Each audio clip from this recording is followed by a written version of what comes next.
We're not there. We go. Now we're live. Good morning, ladies and gentlemen. Monday, August 12th.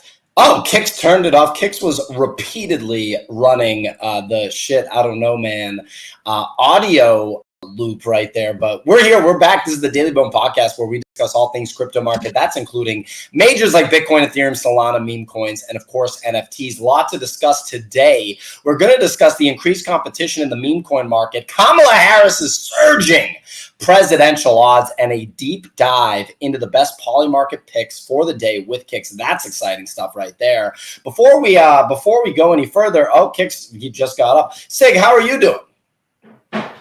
Yeah, I'm good. Sorry, I'm having a little bit of audio issues. You're coming in a bit not like roadcaster material. You're coming in a bit high pitched on yours, PO. Thank you, ladies. Thank you. You're good now.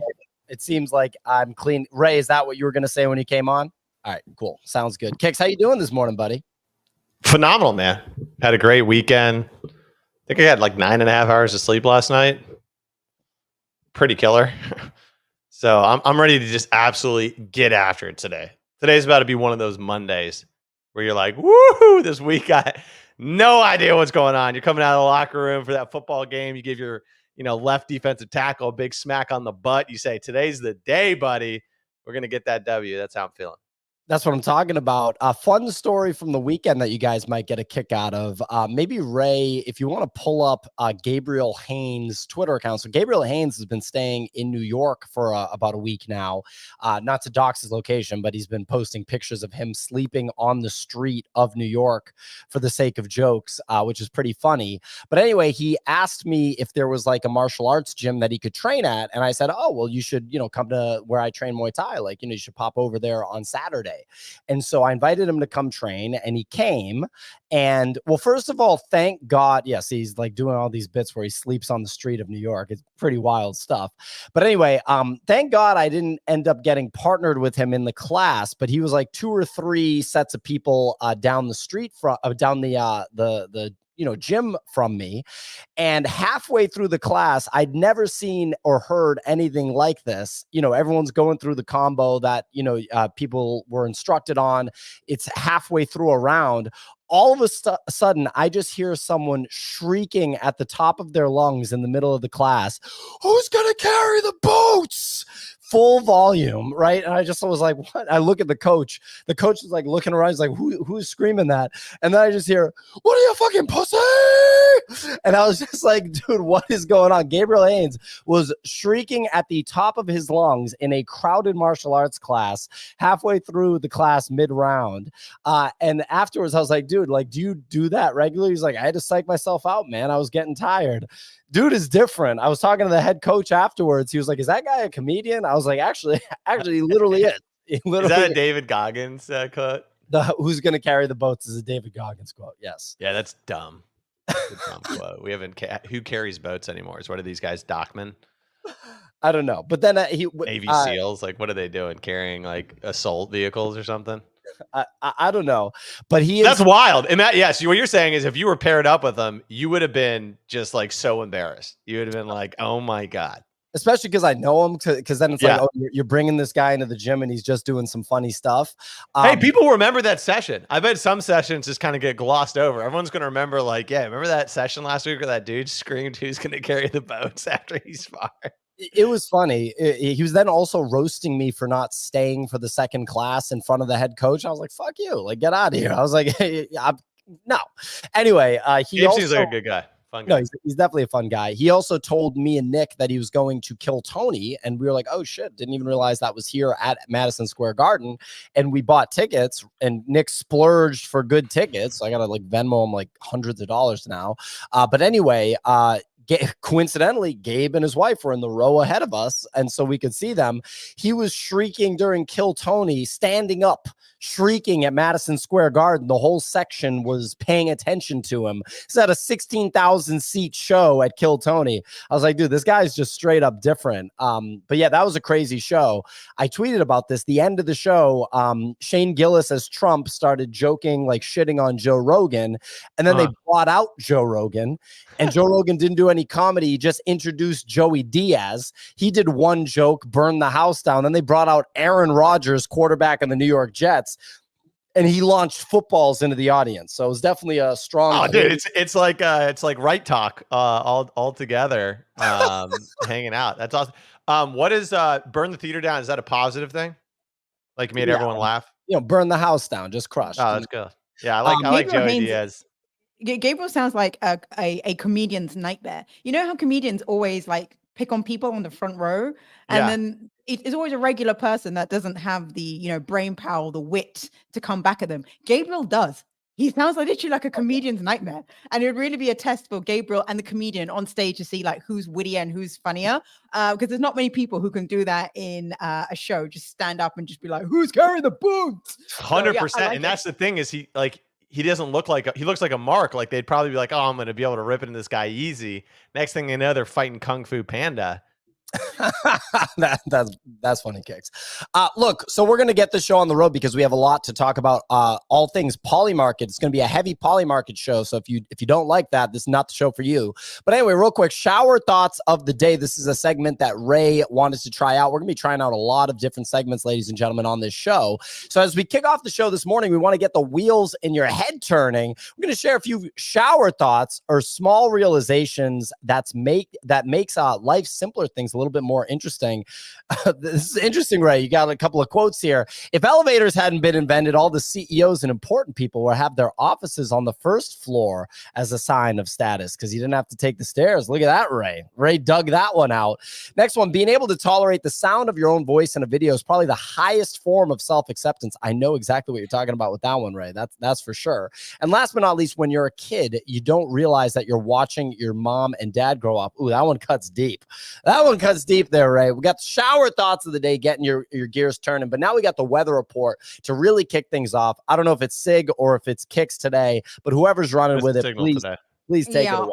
I'll go with it. Let's kick off this Monday because it's August 12th. We are deep into midsummer. Looking at the crypto rounder, it's a mixed bag for the majors with Bitcoin. That is down to 59,600. Ethereum is up just a teeny little bit to 2,670. And Solana is down to $149. The leading top 100 coin is Sui. That is up almost 20% over the last 24 hours to a 2.7 billion market cap. Over the past weekend, top three stories. Well, firstly, odds for Kamala Harris have hit a new all-time high of 52% to win the U.S. presidential election on PolyMarket. This comes as Trump returned to X early this morning ahead of his interview with Elon Musk at 8 p.m. Eastern tonight. Secondly, next up, it was a mixed bag for the meme coins this weekend. Meme coins topped AI for top crypto mindshare, but saw extreme PvP on Pump.fun as only 19 of over 16,000 coins launched on Saturday managed to graduate into Raydium, not doing too well on the meme coin side of things. And then lastly, we saw stable coins across the headlines as the total stablecoin market grew to over 3 billion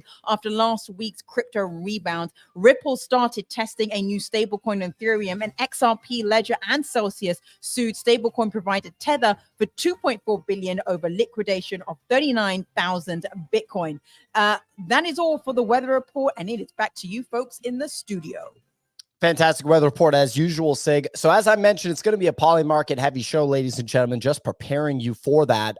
Pretty much going to be talking about PolyMarket the entire show. So we got Kamala's all-time high. We have Trump returning to X platform with an interview with Elon Musk tonight, apparently on X Spaces, on one of the platforms that we're broadcasting to right now. Trump's Twitter account, allegedly, it might be fake news, but allegedly it's Trump's Twitter account that it will be hosted from. And then also JD Vance having a strong weekend going on adversarial news outlets and conducting himself quite well, it seems. But Kamala Harris is at 52%. It's crazy. I thought he just fucked couches. That's all I thought he did. Such a weird random Signal, I know thing. that sounds weird, but that's what people are making a joke about. In U.S. politics, they're making a joke that he actually did do that. So I know that sounds fucking bizarre, what I just said. You're like, Jesus, he's unhinged today. But no, that is like literally a thing permeating in U.S. political discourse. Like it's weird. Yeah, for sure. It's weird. This We is have up there mental with the issues over horse. here. This is up there with fingering of the horse. Like, I'm just gonna Yes, say yes, it's on that level. the equivalent. 100%. that level. Someone made something up and it actually had impact. Anyway, look, so we got a 52% for Kamala Harris to win the election on PolyMarket. Trump fell to 45%. This is after Trump actually was north of 60%, if I recall correctly, around the assassination attempt time. So yeah, 52 to 46 right now. Elon Musk, as I pointed out, is going to be having that interview with Trump tonight. Kix, where are you seeing value right now on PolyMarket? Maybe we can go short-term and long-term value. You've been doing a great job of studying where the liquidity is, how the whales are playing it. We've hit on some pretty good bets on the show. I'm ready to deploy live capital during this show also. Might have to reconnect, though, is the one thing. But anyway, Kix, how, what are you thinking about right now regarding PolyMarket? Yeah, man. I mean, I think that there's still a ton of opportunity on the markets. I also think that it's very easy to lose money on the markets if you don't know what you're doing with like certain things. Like you really have to spend some time, research, develop a thesis. Just pulling something out of my hat. It Ends With Us opening weekend, that movie we talked about, right? Yes. Like I put a couple $100 on under $40 million because I read one article saying that they estimated it was gonna be $25 to $35 million. What the fuck am I doing in this market trading against? If you see the guy I was trading against, this guy's won like every single movie market prediction bet for the last 6 months. Point being, you're getting into this, figure out areas where you think you can have an edge or where you think you can have some expertise. So if you click on that 44 million, go down to top holders, There you go. Right. Up a little bit. Yep. Right there. Yep. Yeah. And then look at, so Trial Seed was the guy that I saw. So look, like he's up on Inside Out, right? So wait a minute. So this guy's made $21 million. 21,000. Sorry. 21,000. But you can see, like, so he's Inside Out. He's up on that bet. You scroll down, he's up on the, It Ends With Us, right? He's up 35 and a 200. Well, another movie grows, like Deadpool. He's up 171% on that, right? This person, and this is the great thing. It's all on the blockchain. It's all transparent. If you look at this and you say, this is my counterparty on a movie market, maybe I'm the idiot here. And that was me, idiot. Anyways, that's my disclaimer when you're getting into this stuff, is like, you got to realize, like, it's no different than if you know nothing about sports and you hop into a sports book and you start betting on who's going to win this or that or the other. So pick your lane, pick areas you're smart at. But popular vote winner, I've been talking about on the show a lot. That's been an absolute cook if you were long Kamala Harris or short Donald Trump. Great trade there. Wow. I think a good amount of money in volume is about to move to on the political side to the state level. Now that the VP picks, like betting on individual states and who's going to win the election there. Correct. Yeah. So like who's going to win North Carolina? I think those are all going to start getting increasingly more amounts of attention. You can there's going to be lots of things like you can take no's on, but it's boring money. Like JD Vance replaced as Republican VP nominee. That was 13% when he was just coming out, and they were saying that he was doing weird things with the couch. That's now down to 5%, right? So you've made like a decent return just on that. They have one up for Tim Walz. I don't think those people are all of a sudden getting out of here. Another thing that I was chirping about on this show was that I thought, which party wins presidency plus popular vote? I said, I don't think Republicans win popular vote. So you can bet on Democrats win both, and you can bet on our presidency popular vote. That's been a massive trade, just free money. But the one thing that I think you can look at, and that everyone needs to understand, especially with like the political bets, is a lot of these things, it's all one trade. It's like what we talk about in crypto, right? Where we're like, it's all one trade, meaning that like if we think we're going into a crypto bull run, you can pick pretty much any decent crypto and it's going to go up. Yeah, they're going to go up different percentages or different amounts, right? But like if your thesis is we're about to enter a bull run, then you can feel confident expressing your position in a lot of different ways. And some may do better than others, but the rising tide is going to lift all ships. It's going to be very similar with political things, meaning that, right, if Kamala Harris in the Democratic Party is trending up and Donald Trump is trending down, which we've seen. So Donald Trump's been going down since the assassination attempt. Kamala has been going pretty much up only since she was officially nominated. Yep. All the other ancillary markets are going to trend that way. And I think a lot of people are fundamentally misunderstanding PolyMarket because I don't know if you guys saw over this weekend, everyone's like, look at all these people on the right now saying that PolyMarket, like they're getting conspiracy theories. They're saying Kamala Harris's campaign is pouring millions of dollars into PolyMarket to increase her odds so that people think she's going to win, right? Like it's a big conspiracy theory over this weekend, when in reality, these things are going to move like stocks or like crypto, which means like there's no such thing as like, what is the logical, mathematical, fair market value? Things are going to move in trends. Things are going to move in momentum. Things aren't going to be reflective of exactly what they are going to be on November 15th, right? It's going to go up. It's going to go down. My point being, a lot of people are shocked that Kamala Harris is at 52%, right? And Donald Trump is below 50. If you look back before the debates, it's exactly the same spot where he was at when he was against a walking corpse. So now he's against someone that actually has life inside of their body. It's not shocking to think that the markets have returned to a similar kind of level, but people are kind of freaking out about it, right? So looking at a lot of these things as like, hey, this is kind of like a trend-based thing as well as a logical-based thing, right? So similar to being like, hey, I think meme coins are going to do very well, right? And they go on a really nice run, and then they just continue going on a run because they're doing well and people are talking about them more. Like momentum will carry momentum. Point being is that like you can be right on something. You can say, I think Donald Trump's going to win the election, and you could be right. He actually wins the election, but you could bet him now and he could go down by another 20%. And that's not a conspiracy theory. That's just people betting and trading and markets moving on momentum. I personally think Kamala Harris probably peaks around or a little bit after the DNC. It's been nothing but like positive news. She's been elected. She's talking. People are look at the chart. Yeah, up only, right? People have been getting excited. She got Tim Walton. People are excited. It's all good, happy stuff. That probably peaks at the DNC, which is on like the next week or so. And then going into September, we have the debates. That's going to be her first real test, right? So what you would expect is that she either comes down to earth after the DNC or she continues to fly high, and the debates are a return to reality. Now, that's not a guaranteed thing.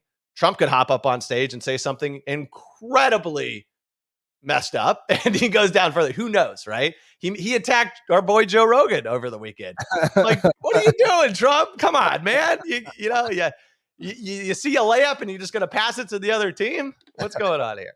So very, very interesting stuff, Kicks. You and DC Investor got into a little Twitter discussion about PolyMarket and its quote reflexive nature, where lines move more due to speculation rather than tangible evidence. Well, guess what? That's like any market, right? Because for example, when Tesla 6x'd, it wasn't because the earnings reports were indicating that Tesla's business was bulletproof.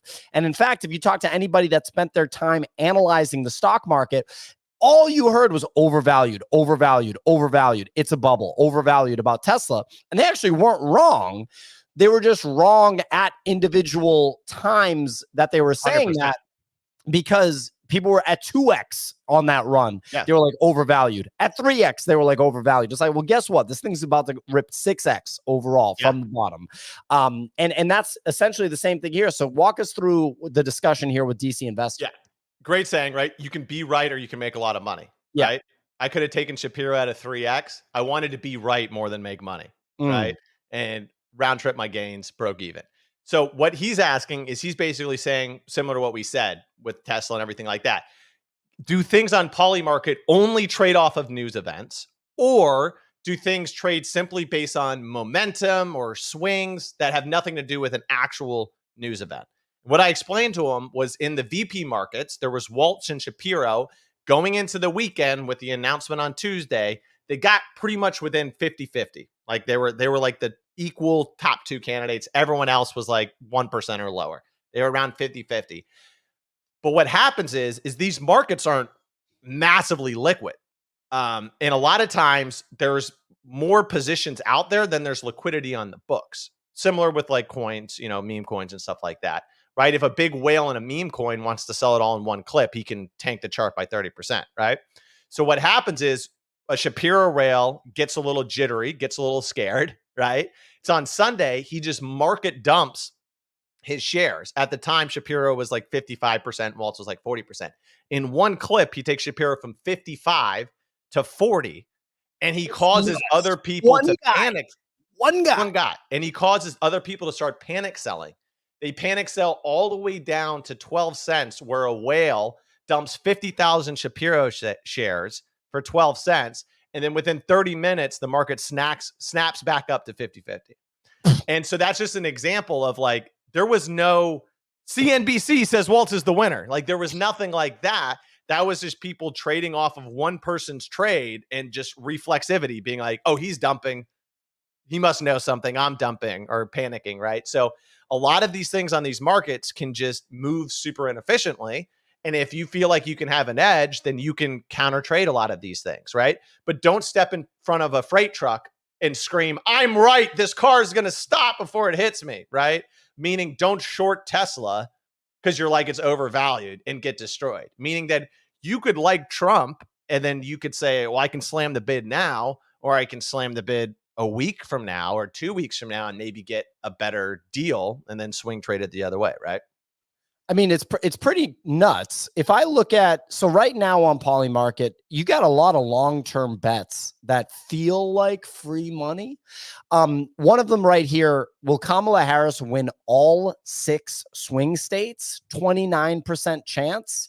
Isn't that kind of an aggressive bet to say yes on? And I feel like this is one where, think about it, if she loses one swing state, you win this bet. You have to wait a little while for it. But where else, besides just buying like Solana, where else are you going to find, return like this between now and just a couple months from now? Just a couple months. That's the thing. If you time, because like it's 3 months away, so you actually can times the return by 4. That would be like your kind of annual market return. If you go to rules real quick, you can see which states they're referring to. So Arizona, Georgia, Michigan, Nevada, Pennsylvania, Wisconsin. What's really interesting, right, is this market, she's getting 29% odds to win. I think if you look at the Georgia market for her, she has like 45% chance of winning. So they're saying she has a 45% chance to win one state, but then a 26% chance to win another 5. Yeah. So that seemed like that's a great example of like that could be an inefficiently priced market. How close is, yeah. So see, basically they have Trump with like a 9% lead in Georgia, but they still think that she has a chance to win Pennsylvania, like all of them, winning Arizona and Pennsylvania. Michigan, I think, is probably a lock for her. But yeah, so what you just pointed out there would be a pretty good trade. And you could probably swing trade out of it, Pio, meaning if Kamala's riding high right now, then the likelihood of her winning all 6 states is going to be perceived to be higher. Yeah. So you can get in now. You may not even have to ride that to resolution. That may go from 29% down to 15%, right? And you make a 20% return in a month and you could swing trade out of it, or you could ride it all the way. And there's decent amount of liquidity on the books. You could take a $5,000 bet here and move the market by a cent. I mean, it's wild. And also the degree to which not that much money can move these markets is nuts, because people are looking at, for example, the Kamala versus Trump election winner bet as a fact right now. But I think that you could probably move it with maybe $100,000, right? In a decent, yeah. I don't know. You know the liquidity much better than me. One interesting bet I want to call out, non-political bet here, is will Ethereum hit $2,000 or $4,000? Oh, I love this because I took this bet. You took this bet. It is right now 66. What up, Easy? It's a 66% chance that Ethereum hits $2,000 before $4,000. So people are bearish on Ethereum right now. What side of this did you take? Me? I took the well, it just went out, so I wanted to play around with market making a little bit. I took the I took the 4,000 side. Not that I think it's going to hit 4,000, but that so like right now, so this is how this market works. So this market works if it hits 2,000, 2,000 wins. If it hits 4,000, 4,000 wins. If it hits neither, the market resolves to 50-50. Meaning that if you think it won't go below 2,000, but it also won't hit 4,000 by the end of the year, then you would lose money betting 2,000. You would want to bet the 4,000 at 35 cents, and you'd make a 35% return on it resolving to 50 cents if it doesn't hit either. And it looks like this is through the end of the year, which is a caveat that I actually think they should have put in, or it looks like, yeah, they did actually put it at the top. Yeah. That makes more sense. People are basically just saying they don't think Ethereum is going to hit 4K by the end of the year, which is totally fair. Totally fair. Yeah. But you can also think that it's not, if you think it's not going to hit 4K, but it's not going to go below 2K, you would not want to bet 2K. You would lose money. You'd want to bet 4K here because this is a resolve to 50-50 market. Wow. Okay. What does resolve to 50-50 mean?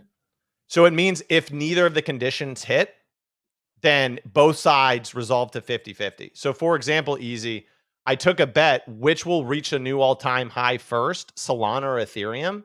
And at the time, Ethereum was running hot. And so I got Solana at 35 cents or 32 cents.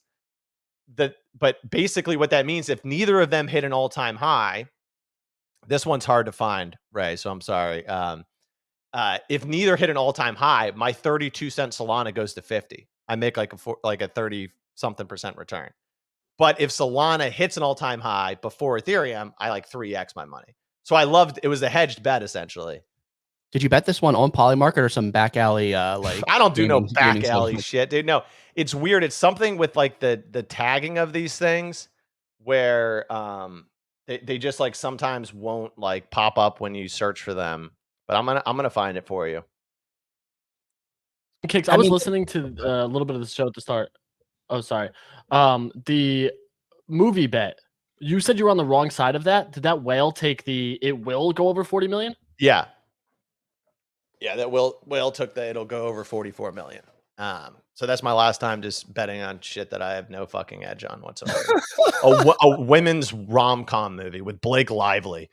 You should have seen my analysis. I'm like, dude, you remember A Simple Favor with Anna Kendrick? Loved that movie. Phenomenal movie. It had like 15 million box opening. But I knew I was fucking cooked when Easy came on the show. And he's like, yeah, dude, this lady, she writes the books. Like these books, like women love these books. Like the last one she wrote was this other huge fucking, hit. And I was just, my face was melting on the show. If you clip it, I'm like, I just lit $300 literally on fire. Ray, I just linked you to the will ETH or Solana reach an all-time high first. So these are important things. And this is why it's very important to read the rules on PolyMarket. Oh God, you're really going to rub it in, huh? Okay. It's playing the trailer to the movie. This thing's going to cook. It looks like a shitty movie. It looks so bad. What is this movie? I don't know, man. People love Colleen Hoover.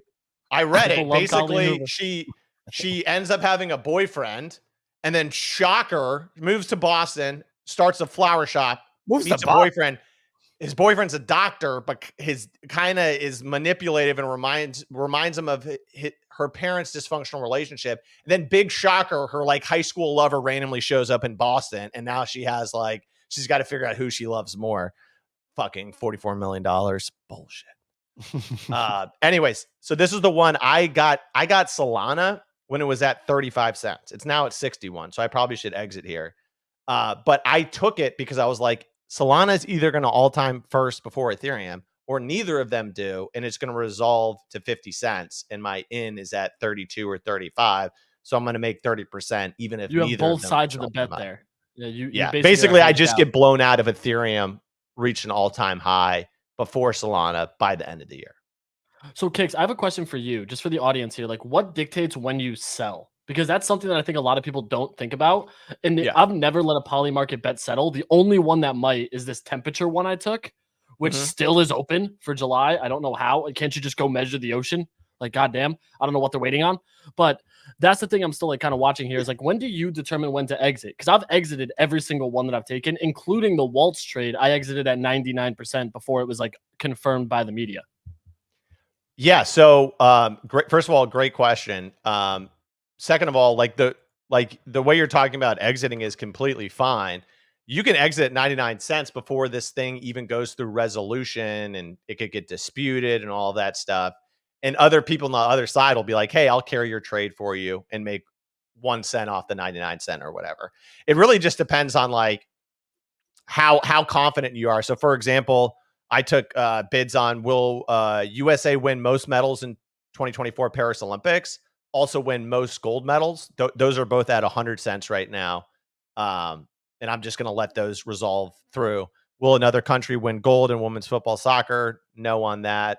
Did you lose the gold US one? Because they tied with China. No, it's resolving. Yes. Final outcome. Yes. Oh, it is. Okay. No, I think there was the male boxer actually led to China not winning gold there, and that busted. Man, that was a close bet. Talk about close. That one's pretty crazy. Well, and that's a great example of actually. Yeah, not really. I mean, it's wild. China went all the way down on August 7th to 5 cents and then peaked yesterday at 26 cents. So that's a 5x swing trade, right? So there's tons of swing trade opportunities in these markets too, where you think something is not being appreciated or undervalued or is at a lower probability than it can be. What I will say, by looking at PolyMarket and human nature in general, humans are way more likely to think that like a 1% chance is like a 5% chance, right? And they're also way more likely to think that like a 93% chance is a 99% chance, meaning that humans naturally will think something that's a super low probability has a little bit more of a probability than it does. And then they'll think that like a 90% coin flip is more like a 99% coin flip. They'll be shocked if they lose that, right? And so you can play against human nature on both of those sides. It's fascinating stuff. If we, go ahead. Go ahead. Sorry about that. Internet died for a bit. But Kix, how do you think about sizing on when you're placing your bets on stuff like this? Because you, like you said, sometimes you can get these 5x's when, like you gave the China example of the Olympics and that being a 5x swing, and then you just spoke about the probability. So how do you think about sizing your bets when you're going into this? Great question. I think the best thing you can do is look at like things like poker bankroll management, and those kinds of concepts. And in the stocks, people have similar ideas too. But basically, how I look at it is, I want to have no more than 5% of my total bankroll on any individual trade. So so basically, if I have $1,000, I don't want to be betting more than 50 on any individual trade. And if I have less confidence in something, then maybe I should be betting 2% or 3%. So like 20 to 30 bucks. We got totally different bankroll management, my friend. Totally different. I'm sitting here like $400 on this, 300 on this. I will throw 25 at this because I like the pictures on the thing. But the difference is your total bankroll; those are still fractions of your total bankroll. You know what I'm saying? Like my PolyMarket bankroll is $1,000, and I'm going 3 and 400. I'm like, hey, but point being is you can just load back in on PolyMarket. And you'll be fine, right? So Kix, I want to beat on. Oh my god, I lost this. Yeah, I was gonna say, Easy, did you lose this? Oh my god, dude, I lost this. How did I lose this? I had insider info. What the hell is this? This is dude. All right. Sig? Okay, so my question was, Beat on Easy Space earlier, in his news report, he said, and this is like wicked out there, that apparently Trump might drop out of the race because the rules have changed and blah, blah, blah, blah. And, it's completely out there as to whether that would happen, that he would drop out and not be the Republican nominee, given how close he was. But if you wanted, for example, let's say that bet was not possible to do on PolyMarket because for whatever reason it's not there. Mm-hmm. Like, how would you take exposure to these like super unlikely things that could happen, but on PolyMarket yet? But you want to take the trade. How do you think about those kind of like outlier bets, but you want to have exposure to them, but the bet might not be there? Yeah. So like in this specific example, we do have a market that opened up that said, will Trump drop out of the race? Ray just pulled up, it's at 7%. But let's imagine that's not there, right? The most conservative trade you could take in that example would be just to bet on Donald Trump no on the election, because you would win if he lost the election, you'd also win if he dropped Or out. if he dropped out. Yeah, it would result. So I in want no to clarify whatever. that too, Sig. It was Anthony Scaramucci, I believe was the guy's name. So like Yeah. notorious anti-Trump person anyway. Well, Trump fired him after 11 days. So it's not surprising he's like, yeah, Trump's going to drop out. Like, that's fair. Kicks, there's an interesting one that I saw that I'd be curious your thoughts. It was, it's yes or no, a nuclear explosion will occur in 2024? Or a nuclear weapon used? Dude, it was at like 14%. And I'm watching that and I'm like, I feel like you just have to take no, because if it's yes, we're all screwed anyway. Yeah, exactly. Will It's a like nuclear weapon detonate? This is 14%, dude. This is pretty high. Like, this is rattling. I think they detonate these bad boys underwater and shit. They do some stuff with these. Can we check what the rules are? Though? So like a test would. Oh count. yeah, so a test would mark it. Any detonation from anywhere on the planet. So yeah, all you need is Kim Jong-un has a rough day and is like let's fire. And if they're doing nuclear power and shit now, that's scaling. So like maybe one of those accidentally explodes or something. Yeah. Well, I mean there is a power plant, a nuclear power plant on fire in Ukraine. So. Yeah, exactly. No, so that video is old, by the way. So that was the other thing. I saw that too, and that's why I was like, maybe this is why the odds are running. The nuclear reactor in Ukraine was supposedly on fire. That video is from April, I guess. Oh, okay. Yeah. But now they're just resharing I love it. the internet, dude. Just a combination of idiots and malicious people. But anyway, Signal, to wrap up your question. So taking no on Donald Trump would be the most conservative play. Mm-hmm. We do know this other market exists where you could take a yes at 7%, but that's not even the best trade. So yes at 7%, you're making 15x, let's just say, roughly, right? That's not even the best trade. The best trade would be to go to the presidential election winner 2024 market and take a yes there on another candidate. So you would take a yes on other Republican politician or Nikki Haley. Mm-hmm. Those two combined is 1%. And then if Trump dropped out and got replaced by one of them, they would probably at least go to 35, 40%. So you'd be making like 35 to 40x. So that would be your best play. And that's what a lot of the smart whales on PolyMarket did when they thought Biden was going to drop out, is not only did they take like the no on Biden winning the presidential election, like an easy conservative way to express that thesis, they went and they took yes on Kamala Harris to be the Democratic presidential nominee when she was at like 10%, 20%. And then she resolves obviously to 100%. Then they also took the yes on her on like the popular vote and the general election winner when she was down at like 10% and stuff like that. You can go to Ranks, Ray, and you can look at Just Cam, one of the best traders of all time. Also, he is not, he's center left. He actually hates Donald Trump, just trying to counter the thesis that all the whales in PolyMarket are like far right people or whatever. Wait, was his profit loss 2.2 million? Yeah, he's up 2.2 million. Yeah. Damn. On $2 million of volume, dude. That's insane. 233 million. 233 his position value is $2 million. Yeah, okay. position value is $2 million. Yeah. So you can see like he got Kamala Harris winning the US presidential election at like 28 cents. He's actually de-risked a lot of his positions, which is interesting. Well, I mean, bro, when you have $20 million on a market that's peer-to-peer gambling, I'm not terribly surprised you're going to take some chips off the table. Yeah, he actually de-risked in a big way. If you scroll up to how many shares does he own of Kamala Harris? Yeah, okay. So he had another. It was her winning something, and he had 6 figures on her. Oh, it was her winning the Democratic nominee, and that resolved to yes. But a lot of people were saying at a certain point in time that Kamala Harris was like undervalued. She's at 52 now. This is when she was at 35. And that's when people were saying, oh, it's a far right bias on crypto. Right. And what I was explaining to some people is like, look at Cam, right? This person has $331,000. They can't just go unwind that in one clip on the open market. They would wreck the order books, right? So instead, what they'll do is they'll like slowly trim it off over time on the order book. And so people that were de-risking on Kamala Harris could keep her price down. So like basically if you try to sell $300,000, you take her down to like 45% something. Wow, that's absolutely wild. That's not a lot of liquidity at all. So you can just watch this whale's activity and copy trade this whale who's doing 100%. incredibly well. Reminds me of the early times of NFTs in many ways, where you had to learn how to use a platform. The difference is this platform is really easy to use, and it's easy to be able to find people and copy trade them. I want to switch gears to meme coins, but real quick, Ray, you popped on. What's going on? Yeah, this like really this is interesting. Can you see someone's wallet address on PolyMarket based on their profile? Yeah, so in the URL, when you looked at JustCam, his wallet address was in the URL. Are you using any wallet trackers on these?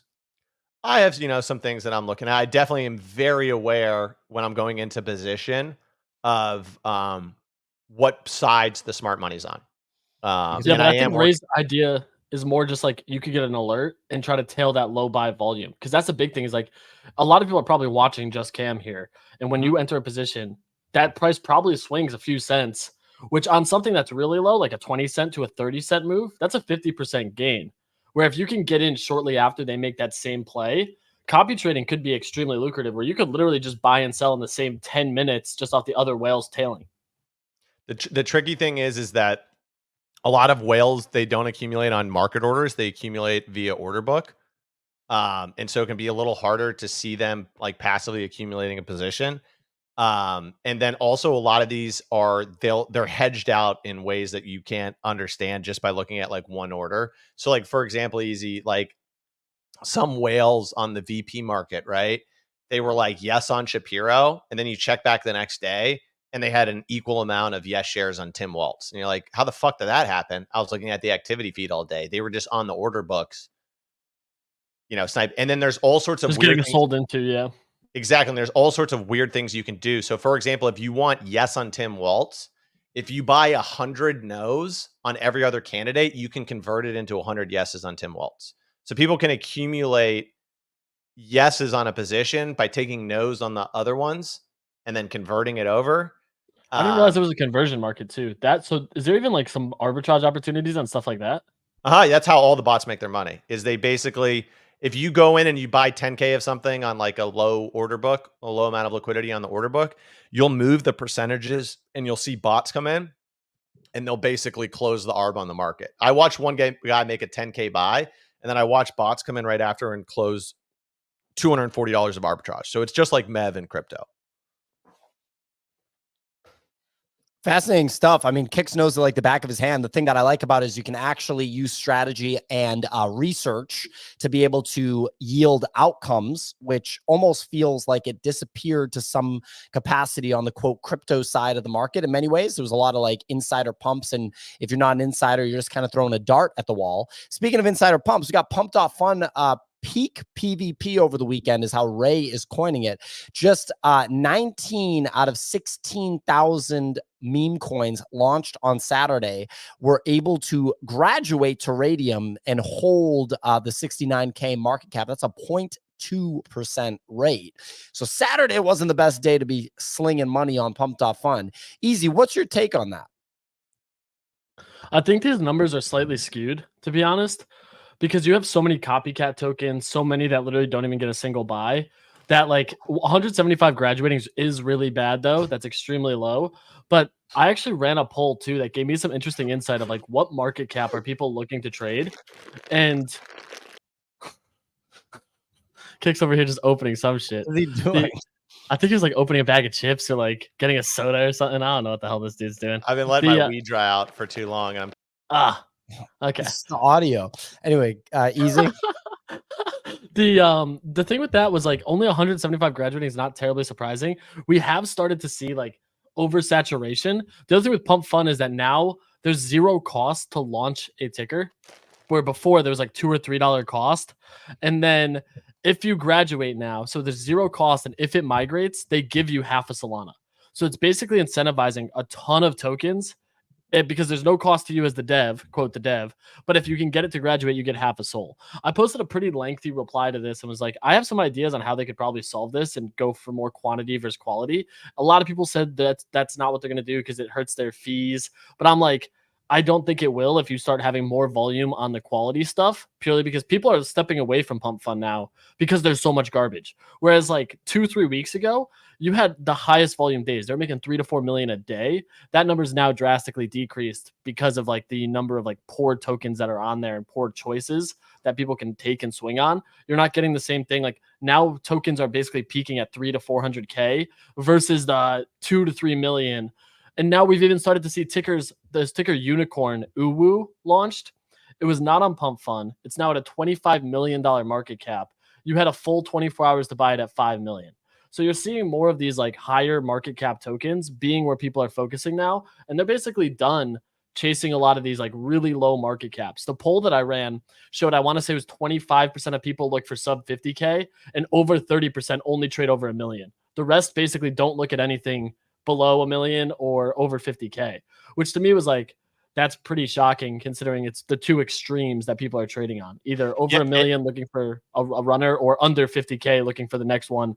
But even under 50K, you could get in. Like I traded a coin that was a 5K market cap and I actually posted it in Bodagas because I was like, somebody sent me this. I don't know what it is. It's based on this Japanese woman meme of her living in a disgusting apartment that went viral.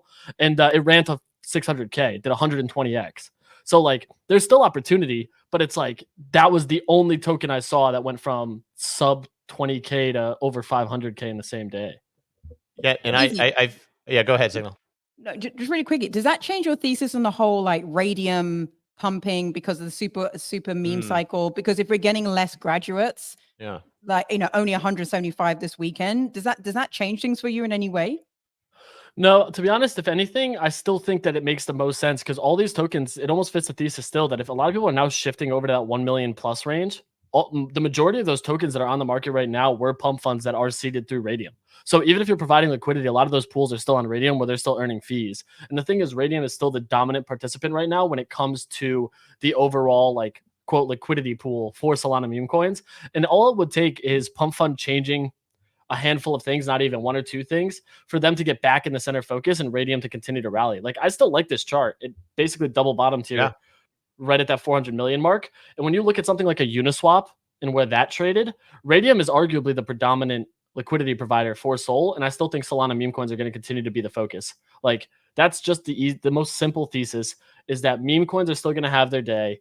And regardless of that, it's basically Raydium's the best option right now. Meteora is launching a ticker, which a lot of people use Meteora pools, and we're starting to see one-sided pools on there for quote fair launch tokens. When that token launches, I want to start to get a pretty big position in it as well, because maybe Raydium doesn't go to $5, $6. Maybe it peaks at $4, still a 2x. But then I think Meteor outpaces it. One of these plays on Solana from the liquidity provider standpoint is going to win this cycle because meme coins are still the narrative. Like, and I think that's going to continue for the entire cycle. It's way too easy for people to get involved.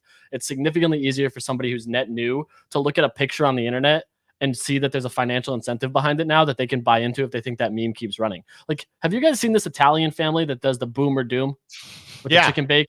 And the double chocolate chunk? Okay, so it's very US. They're the Costco guys. I'd go to a baseball game with them for sure. 1000%. No hesitation. It's the modern day Sopranos is how I look at this family, you know? And that's how I look at them. But they have a ticker called Boom that's like basically just ranging, but like they're everywhere. Is it theirs? Like, no, it's not theirs. It's just a meme coin based on them. None of these, dude, every token that's actually associated to the people always goes to fucking zero. Every single one. It's the ones that have You'd rather all the money go to some like random dev in Eastern European. Best part is most of these devs, because it's on Pump.fun, have sold the token days, months ago. They sell after they get a 5x. No, dude, you don't think they got little side wallets, little rat holes like Wolf of Wall Street? Maybe, but because they get in at 5K, the majority of them sell before 100K because they've already hit a 20x and then they just launch another token. Dev sells is bullish. That's what Dog with Hat did that, right? So bullish, dude. Now dev sell used to be a bearish sign. Now you ape the dev sell dip almost every time because it's just like if the meme's good enough, the market will send it. Well, I did some quick napkin math for you. If you look at Uniswap to Ethereum market cap and you look at Raydium to Solana market cap, Raydium is a little bit undervalued by about 30%. I think if you were comparing kind of the top decks to market cap of the chain that it's on. One quick comment on Thread Guy did an interview with one of the Anon founders of Pump.fun. With Alan, yeah. On that, I guess he's not Anon, with Alan. Great name. I'd invest in an Alan. He said that and this was in the like intro clips, so maybe it was kind of misrepresented, but my understanding is that he said NFTs are dead and they're never coming back. And I said, wouldn't that ironically like mark the top of Pump.fun by him saying that like they've beaten NFTs forever? Yeah, and NFTs are never coming back. And I was like, bottoms in for NFTs, tops in for meme coins off of that just one hubris statement. Is he really young? Yeah, younger like than old, sub 25. So if he's like, let's say he's 24, then that would mean that the bull run of NFTs was 3 to 4 years ago. So at that time he was 21 years old. So to him, he doesn't understand how much, like how long time is yet is the thing, right? So like, neither do my kids. But you know what I mean? Because I think about a lot of the people that are doing meme coins right now that are like 22, and there's a very big cohort of that. 4 years ago, previous bull run, they were 18. Right. So like when you going through something like from 30 to 34, for example, or from 34 to 38 is a lot different than going through it from 18 to 22. So I actually understand why he would say something like that. Young people are also obsessed with their age. I remember when I was a young entrepreneur, it was like so important to me that like I'm an entrepreneur and I'm 23 years old. And I was like, I'm going to be a millionaire by 25 and a billionaire by 30. Just think how absolutely dumb, arrogant, and asinine that sounds, right? But then as you continue in your entrepreneurial career, not saying Alan said anything like this whatsoever. I'm just saying generally when you're younger, you care so much about being a young, and then you get into your late 20s and 30s and you realize that it doesn't fucking matter at all. Yeah. And the thing is like, you know, older people just see trends over longer periods of time. And so like, you know, need the silverback when shit's going to shit. You know, you're over at fucking Google and your stock's collapsing because you missed the AI trend. You got to bring in an old silverback, male or female. Either way, they got to have gray hair. I'm just saying. Absolutely. Absolutely. I mean, dude, I bought NFTs this weekend, by the way. So like, that's the thing is like, there's NFTs on the market I'm looking at and I'm like, which ones? Bando Kids? I still own a few Bando Kids. I've scaled some out. Frank bought one and it gave me a nice little exit pump, but I actually bought Kanpai Pandas. I bought the ice bags FUD. So they're 7.5 Sol. Yeah, I only buy on Sol. So now they're 8. They were 7.5 when I bought them, so they're up about half a Sol. I've been talking about these a little bit. Looks like a good spot to buy. Good bottoming formation. I'm gonna buy one. I'm gonna buy one right now, dude. Nothing about their business model has changed. Not a single thing. Maybe ice bags is more of a scumbag than people thought. Who gives a shit? I said it this morning. Zagabond has openly rugged multiple projects. Azuki is still 5 ETH. There was all that drama with Luca Nets about previous projects. Whether you believe it or not, it was still a topic. They rebounded beautifully after. Kanpai Panda's business model hasn't changed. Literally has not changed. Speaking of 19-year-olds, I think what happened is he got hustled by the same 19-year-old that Martin Shkreli did. Baron or the other kid, Scamron, as Martin his dad Shkreli died calls in him. a plane crash or whatever.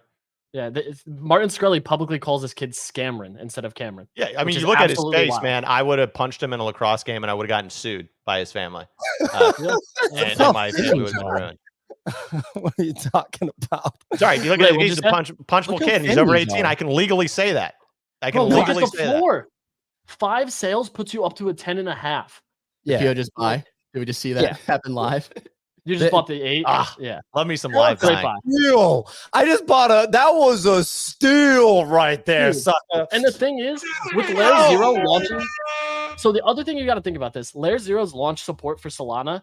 It's not fully live yet. If they go back to 1.1 ETH, you can bridge it over and sell this for $3,000. Like that's the thing. Like that's what's that? 20 Sol. Like I might fuck around and buy another one, dude. Oh, dude, don't make me act up now. I only have one. I only have one at 7.5, and just because I hadn't sat there and like really bought more and moved Sol into a hot wallet to buy more, I should have because these sat at 7 to 7.5 for 3 days. They're flying right now. They're flying. It's a no-brainer, dude. No, it's a literal no-brainer. People saw smart money going, and now I just bought a second one. Their Nance and alerts.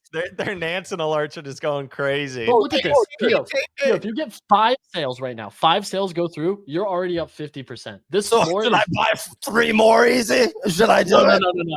Your average is already up to like a 10. Like right now, I would sit on these. You're gonna have people dump into it. That's the other thing that I look at here, dude. There's like none listed. They have the Platinum Perry Bare Knuckle Fight Club launching, which is actually where all that drama stemmed from. That chat was the chat that got leaked. Oh, look at that candle.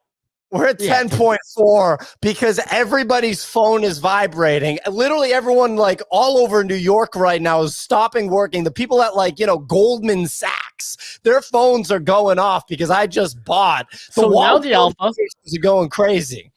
Now the alpha, pull up Blur. Let's take a look at Kanpai on ETH. Blowing up. People that are like worth, like $50 million are texting me right now, and they're like, "What do you know, man?" Because they look at me. This reminds me of 10KTF stock room when we're like buying. We're like, "Damn, this price is going up." We look at activity feed. It's Signal, Easy Kicks, PO, NFT. It was only like two other guys from the chat. Scroll up on this because what is it? What's half an ETH Is that the floor 0.5? So they're basically still even right here because 10 at 150 is $1,500. Technically, the ETH one may still be slightly higher than the Sol one, I think, or it's really close. That ARB's now gone. But people always forget that Kanpai lives on Sol as well, and they always lag. But these touched a low of 0.45. Like they ran up to 0.6, now back to 0.5. I think in general, if these tail back to 8 in a couple hours, I'll probably pick up another one. I'm just going to be watching them because there's on Sol. Because obviously, look at this candle, dude. Like they're up already 30% right now. My thesis is pretty simple. Let these drop back down, pick up more, let it go quiet. Icebag's business model hasn't changed. Kanpai Media is still arguably going to become the largest UFC entertainment thing right now. Their videos are already outpacing UFC videos. I don't know. That's why what Mr. Yellow just wrote is exactly basically literally. The tolerance for questionable activity in this space is insanely high. Dude, there's a choose rich background on Kanpai Pandas. I think I might have known that, really? But like, look at this.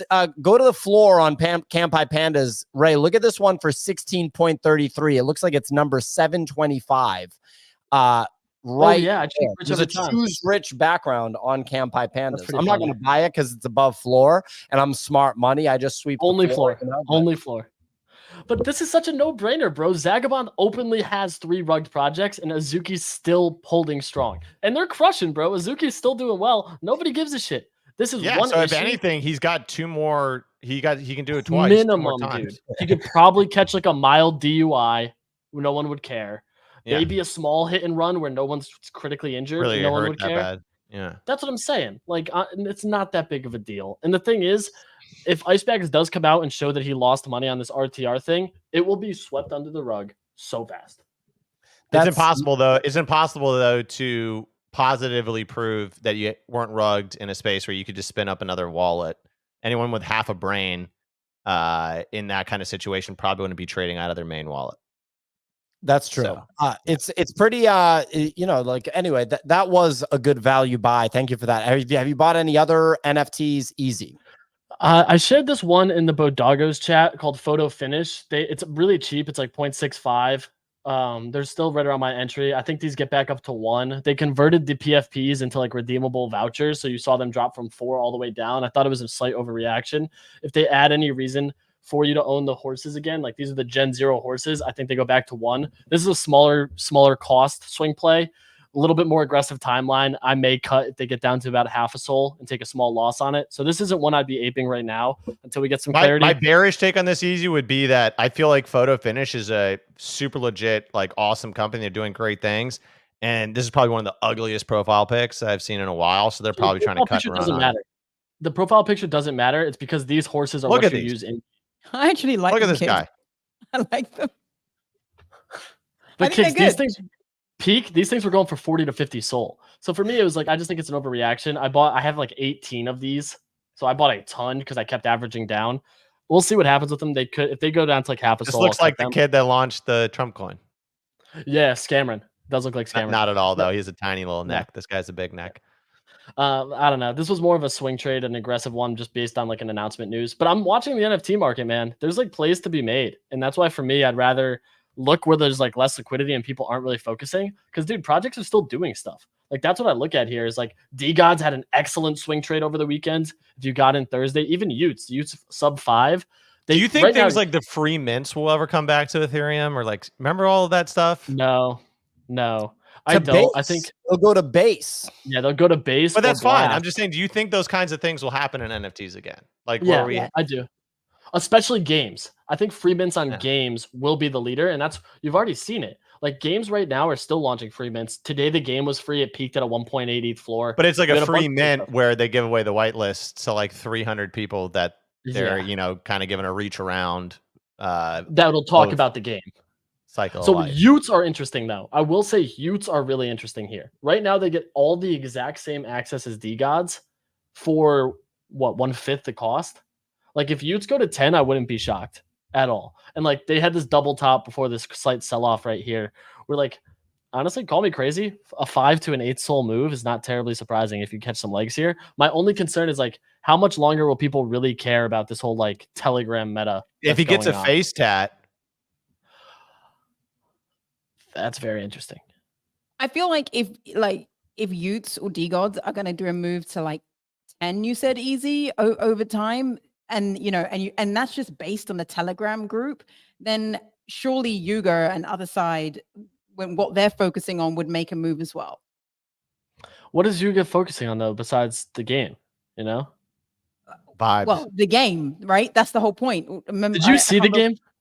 I saw clips of the game, but the whole point is, he said he was going to hack through the jungle. Gaga said he was going to hack through the jungle and get rid of everything so they could focus on one thing. So I feel like I just have this thesis in my head that there is going to be another Pudgy type project that will, in the next 12 to 18 months, we're going to look back and be like, oh my God, these were sitting at it would be Doodles prices that we're sitting at now. And they will appreciate very slowly over time, very much follow a Pudgy's path, because seeing what, going back to what Kix was saying and what Alan was saying in the interview, that there's that signal that this could be like the bottom for NFTs. I feel like I can tell you right now, it's Doodles. It's 100% okay, Doodles. but why Doodles? Because I think in this thesis, the hardest thing to do is identify which project it is. It's Doodles. I'm telling you, with the weirdest level of confidence, it's Doodles. They bridge the collection to base. They're launching like these consumables or assets for their characters on there, but the bigger thing is what they're doing with this TV show. I think a lot of people are sleeping on. If you look at the cast of this animated series, it's a ton of major artists, from Lil Yachty to Coi Leroy, and a bunch of others that I'm like, they have a star-studded lineup, an actual animation studio, and the new CEO in Julian is like a big-time guy in the music industry that it wouldn't shock me if he kept leveraging connections. Jesus, sounds like Kumar from Harold and Kumar. That's crazy. But I do think that these are the ones, especially with the bridge to base, what's going to stop them from becoming like the project over there that already has an existing team? It's not team? the whole collection that's bridging to base. It's just what was on Flow. The stuff that was on Flow, which is bridging to base, right? The assets, the consumables. Yeah, but I still think that that's a great move from them if they can rally some Coinbase support on it.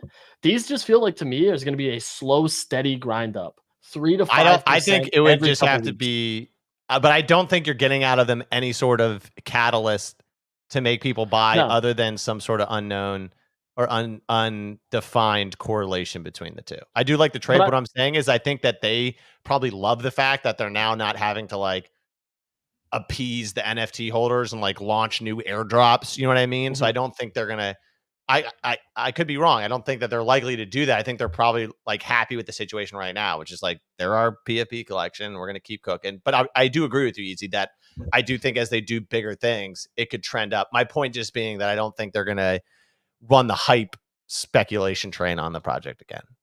Maybe. Completely agree. I think it's a slow grind. I think, dude, if you get a 3% move each month and all of a sudden we have a 50% gain in a year, that's what I think. I don't think it's going to go from 1.7 to 5. But what if in December these are sitting at 2.5 ETH? I know, dude, so much. I wish it could. Well, look, ladies and gentlemen, that's our show. Monday, August 12th, we do the show 5 days a week, 9 a.m. Eastern time. It's available on YouTube. Make sure you hit the like and subscribe button. It's on X platform video. Hit it with a like, hit it with a retweet. It's available on Twitter Spaces, where Elon Musk and Donald Trump will be doing an interview later tonight. Maybe Twitter Spaces will continue to be supported by Twitter. It's also available on Apple and Spotify podcasts, ladies and gentlemen, wherever you get your podcast. Make sure that you follow the show there. If you want to listen to it at 1.5x, 1.25x on the go, that's a very, very good option. Anyway, we will be back tomorrow, 9 a.m. Eastern